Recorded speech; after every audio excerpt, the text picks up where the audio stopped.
Good morning, students. Do you read newspapers every day? Tell me. Okay, I think you all has read newspapers every day. तुम्ही सगळेजण newspaper वाचत असाल असं मला अपेक्षा आहे बिकॉज यू आर स्टुडंट्स. तुम्ही सगळे विद्यार्थी दशेत आहात त्यामुळे वाचायलाच हवं. You must have to read newspaper. Do you listen to the news bulletin on radio or T V? Radio or TV is also medium to convey news bulletins to us. You may have to seen your elders or friends reading news items and discussing with them feelings. तुम्ही तुमच्या मोठ्या भावांना बहिणींना किंवा मित्रांना बघितलं असेल की जे न्यूज रीडिंग करतात वाचतात आणि त्याचबरोबर त्यातले काही मुद्दे हे डिस्कस करताना किंवा चर्चा करताना तुम्ही ऐकले असतील. There are so many types of news in newspaper. न्यूजपेपरमध्ये तुम्हाला वेगवेगळ्या प्रकारच्या बातम्या वाचायला मिळू शकतात. काही हॉरर बातम्या असतात किंवा काही या इंटरेस्टिंग बातम्या असतात, कॉमेडी न्यूज असतात, त्याचबरोबर इंडस्ट्रीजच्या न्यूजसुद्धा असतात. अशा प्रकारच्या बातम्या तुम्हाला वाचायला मिळतात. There are some good news as well as bad news in the newspaper. काही चांगल्या बातम्या असतात त्याचबरोबर वाईट बातम्यासुद्धा असतात. You may find some news items interesting and some other uninteresting or even boring. काही वेळेस बरेचदा तुम्ही पेपर वाचताना तुम्हाला न्यूजपेपरमधल्या काही बातम्या ह्या खूप उत्सुकतेने वाचतात किंवा इंटरेस्टिंग वाटतात. पूर्ण न्यूज तुम्ही headline to end of the news you have to read this news. तुम्ही ती सगळी बातमी सुरुवातीपासून हेडलाईनपासून वाचतात तर पूर्ण शेवटपर्यंत. त्यातली डेटही वाचतात. त्यानंतर तुमची त्यातली place where these things occur you read it. तुम्ही ती वाचतात की कुठल्या ठिकाणी ती घडली, कारण ती इंटरेस्टिंग न्यूज असते. But some news are boring. When you watch T V news you thinks that some news are very boring. Repetition of that same news is there. Some news of Covid are also boring. काही आपण बातम्या ऐकल्या कोविडच्या, त्यासुद्धा खूप boring वाटल्या तुम्हाला, कारण त्या आपल्याला इरिटेटेड होतात किंवा त्यामुळे आपल्या मनामध्ये खूप भीती निर्माण होते आणि त्यामुळे आपण त्या अवॉइड करतो, ऐकायला किंवा वाचायला दुर्लक्ष करतो. अशा प्रकारच्या न्यूज ह्या बरेचदा आपण ऐकतो आणि वाचतो. First I have to read introduction of this lesson. Many people believe that all that is printed on paper must be true or reliable. बरेच लोक असा विश्वास ठेवतात. बिलीव्ह मीन्स विश्वास ठेवणे. They believe that all that is printed on newspaper must be true. असं त्यांना वाटतं की न्यूजपेपरमध्ये ती बातमी आली म्हणजे ती खरीच असेल किंवा विश्वासार्ह असेल. रिलायबल म्हणजेच विश्वासार्ह. But we also come across bits of information और news items that do not match. But listen carefully that all that is given in the newspaper is not true. सगळीच इन्फॉर्मेशन किंवा बिट्स ऑफ इन्फॉर्मेशन जी न्यूजपेपरमध्ये येते ती खरोखर वास्तव स्थितीमध्ये match होईल किंवा नाही हे सांगता येऊ शकत नाही. और that must not be happen in reality. रियालिटीमध्ये ते खरोखर घडलंच असेल असं नाही. और do not tally with facts. किंवा फॅक्ट्सशी ते टॅली होऊ शकत नाही. Our own experiences, ideas, etc. It is necessary to think well that and carefully about what we read or hear before we form our opinion. Listen that it is not necessary to think well and carefully about what we read. आपण सगळं वाचतो त्याबद्दल विचार करायचाच किंवा त्याबद्दल काळजीपूर्वक ऐकायचंच हे काही योग्य नाही. त्या अगोदर आपण त्या बातम्या वाचल्यानंतर त्यावर खूप विचार करण्याची आवश्यकता नाही. फॅक्टने किंवा खरोखर ती घटना तशी घडलेलीच आहे की नाही हे आपल्याला माहीत नसतं. We read or hear. ज्या बातम्या आपण ऐकलेल्या असतात किंवा वाचलेल्या असतात. Before we form our opinion. आपलं ओपिनियन त्या अगोदरच आपण ठरवू नये किंवा आपलं मत एखाद्या व्यक्तीबद्दल किंवा एखाद्या न्यूजबद्दल आपण ठरवायचं नसतं. बरेचदा गुन्हेगारीच्या बातम्या असतात किंवा बऱ्याच अशा बातम्या असतात की ज्या आपल्याला विश्वास वाटतो आणि आपण ठरवतो की नाही हा व्यक्ती असाच होता म्हणूनच अशी घटना घडली असेल. तर त्यामागे काहीतरी इतिहास असतो किंवा ती may be it be true or false. ती खरी असू शकते किंवा खोटी असू शकते. Of course we must do it with an open mind. आपण हे निश्चितच ओपन माइंडने म्हणजेच खुल्या मनाने ती न्यूज एक्सेप्ट करायची, पण त्यावर विचार करणं आवश्यक आहे. Some points are given here और difficult words are given here about न्यूजपेपरबद्दलचे काही शब्द दिलेले आहेत. विथ फिलिंगचा मिनिंग काय होतो? In a way that shows how they feel about it. फिलिंगचा मिनिंग होतो की ज्यामध्ये आपल्याला काय फील होतं किंवा त्या व्यक्तीला त्याबद्दल कशा भावना आहेत, angry, happy et cetera. That feelings are given in that news. त्या बातमीमध्ये त्या भावना व्यक्त होतात किंवा आपल्याला ती रीडिंग केल्यानंतर तशा भावना निर्माण होतात. Authorities means people who are in control. ऑथॉरिटीजचा अर्थ काय होतो? जे लोकांच्या अधिकार किंवा ज्यांचा त्यावर अधिकार आहे, कंट्रोल आहे, असे लोक. I witness. An eyewitness is someone who has seen something with his or her own eyes. Eyewitness is most important. Don't believe on any news without eyewitness. लक्षात ठेवा की कोणतीही बातमी तुम्हाला कोणी सांगितली सांगोपांगी, तर डोळ्यांवर विश्वास ठेवलेल्या व्यक्तीने ती सांगितली असेल, बघितलेल्या व्यक्तीनेच सांगितली असेल तरच त्यावर विश्वास ठेवा, कारण ती खरी असेल किंवा नाही हे सांगता येऊ शकत नाही. आय विटनेस ज्याने स्वतः बघितलेली असेल अशी व्यक्ती. Account means report or story. You may have heard phrases like breaking news et ceteras. बरेचदा तुम्ही बातम्या टी व्हीवर बघतात. Some news on your T V screen is given that breaking news अशा बातम्या येतात. आत्ताच घडलेली ताजा बातमी अशी खबर येते. तर त्याचा अर्थ काय होतो?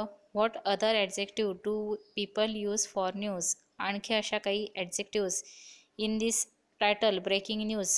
Breaking is the title of that news और adjective use for that news.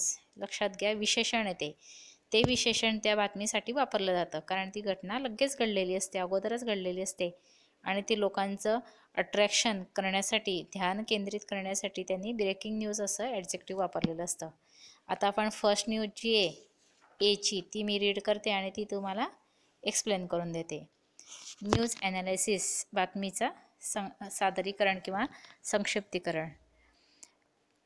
Closed shoes do not allow in examination halls. Some news are given here from the newspaper that you have to read it and you have to study with your examination point. बघा, बातम्या ह्यात काही 4 बातम्या तुम्हाला examples दिलेल्या आहेत आणि या बातम्या का दिलेल्या आहेत? तर ह्याचा स्टडी तुम्हाला बातमी कशी लिहावी यासाठी आहे आणि त्याचबरोबर बातमी वाचायची कशी, ती स्टडी अभ्यास कसा करायचा, त्यातून कोणते पॉईंट्स घ्यायचे हे शिकण्यासाठी आहे. क्लोज शूज नॉट अलो in examination halls is the news. याचा अर्थ होतो बूट घालून किंवा शूज घालून एक्झामिनेशन्स हॉलमध्ये जाता येणार नाही. बऱ्याच एक्झामिनेशन हॉल्समध्ये हे बूट काढून, शूज काढून, as well as you have to take off your shoes and your other socks or hand gloves. This news occurred at Bengaluru Shivam Institute of Innovative Technology. Bengaluru has recently issued a list of do's and don'ts for candidates taking the entrance test to the prestigious institute this year. This news occurred from Bengaluru or about Shivam institute of innovative technology.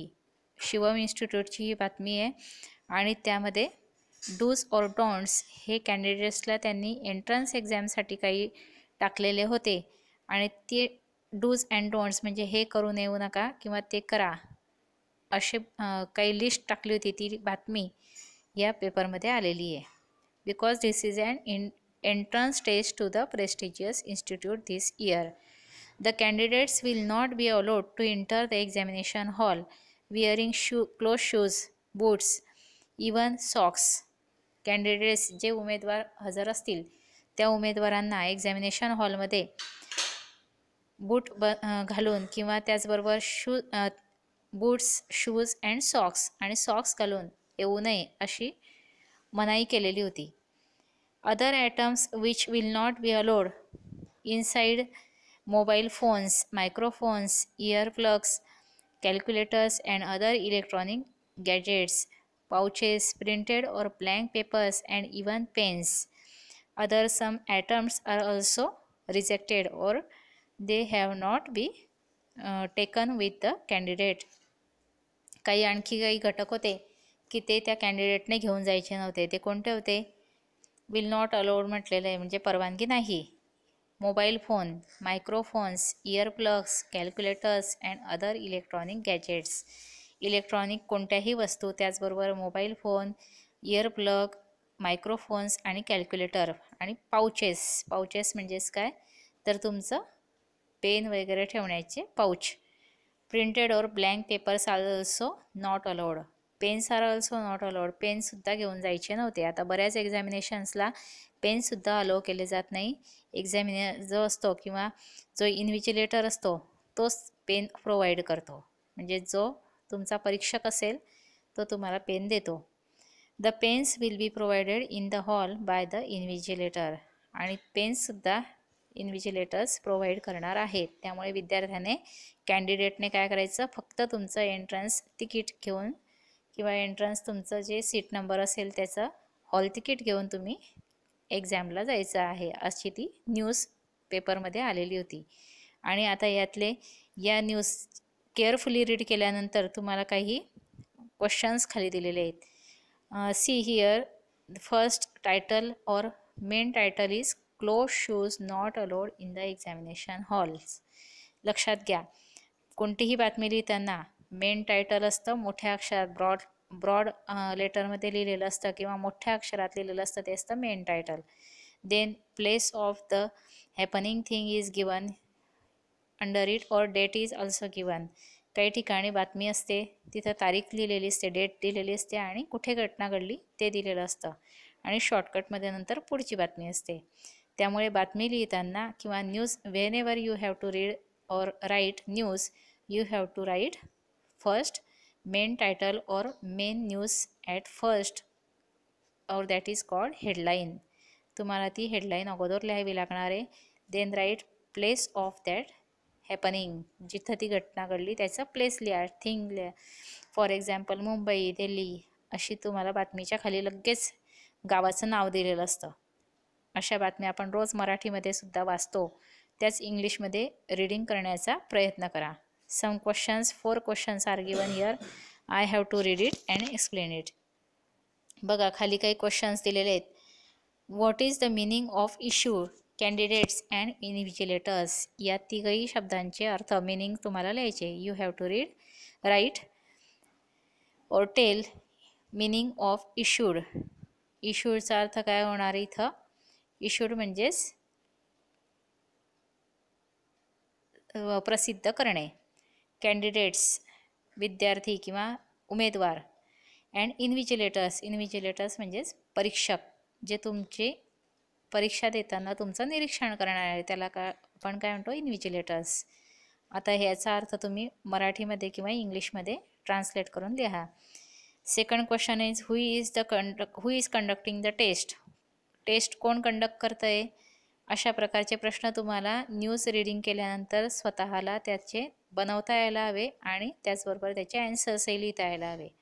हे 10वीमध्ये तुम्हाला important आहे.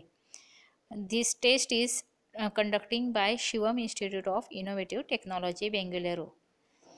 Third question is discuss the following in groups of 4 or 5. 4 ते 5 जणांच्या ग्रुपमध्ये तुम्ही खालचे discussion करा आणि ॲन्सर्स शोधा. आता या क्वेश्चनचे डिस्कशन करून तुम्ही ॲन्सर्स लिहू शकतात. Y is close footwear, shoes, socks not allowed in the examination hall. बंद बूट किंवा सॉक्स घालून एक्झामिनेशन हॉलमध्ये का जायचे नाही आहे? Y has the institute not allow electronic gadgets in the hall. Electronic gadgets हॉलमध्ये का घेऊन जायचे नाही आहे? वायने क्वेश्चन विचारलेला आहे. What other measures can be taken to prevent copy. आणखी कॉपी प्रिव्हेंट करण्यासाठी कुठले मापदंड लावता येऊ शकतात? अशा प्रकारे हे 3 क्वेश्चन्स, याचे ॲन्सर्स तुम्हाला शोधायचे. आता या फर्स्ट ए अँड बीचे ॲन्सर काय येऊ शकतात? To avoid or to prevent copy from the students. विद्यार्थ्यांनी कॉपी करू नये यासाठी हे अलो केलेलं आहे. Why is this news publish in newspaper? न्यूजपेपरमध्ये ही न्यूज पब्लिश का केली आहे? To know the students or candidates that there is no right to to copy in that examination hall. तिथं कुठलाही कायदा नाही, कॉपी चालू शकणार नाही. और the examination will be conduct very strictly. The writer wants to tell from this news. अशा प्रकारे रायटरला काय सांगायचं आहे की ही एक्झाम अतिशय कडकपणे घेतली जाणार आहे, अशा ही बातमी आहे. You have to read this news and also read English newspapers daily. Okay, bye.